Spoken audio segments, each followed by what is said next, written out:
Hello friends, in this video module of our online course in telemedicine and telehealth, we will be talking on the limitations of telemedicine. As we have discussed so far the benefits of telemedicine and because of this techno world and the use of telemedicine, we can save the time of a patient and its time of a doctor, cost of the patient. We can save the life of a patient because of the timely consultation, and there are a lot of benefits, but after those also there are some limitations to the telemedicine, and we'll see what are the limitations to the telemedicine. The first limitation to the telemedicine is the physician acceptance. Many times the physician doesn't accept the teleconsultation, and until and unless he sees the patient personally, he is not able to diagnose or not able to treat the patient.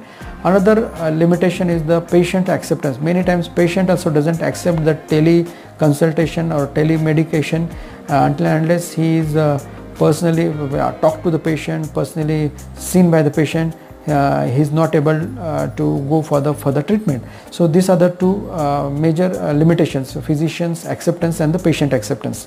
Then in many cases there are the reimbursement issues. Telemedicine in many countries it is legal, in many countries it is not legal, and so far there were many reimbursement issues regarding telemedicine. But now in India, as the telemedicine is legal, and in those countries where the telemedical guidelines are legal, this limitation of reimbursement can be solved out. Then connectivity or inadequate technology.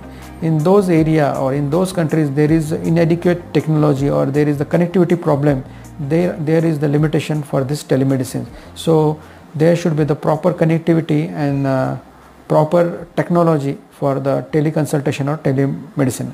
Funding is another big problem or big limitations in the telemedicines. Then profitability and malpractice community is also one of the issues to be discussed in the limitations of the telemedicine.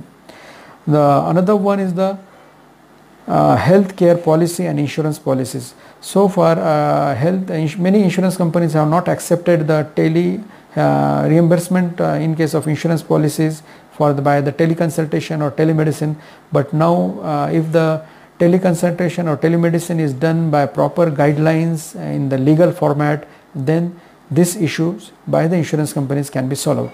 So there are few limitations. As all of you know that every coin has two sides. One side has a lot of advantages, another has the disadvantages. Though there are few limitations in telemedicine, but there are a lot of advantages in the telemedicine. Thank you.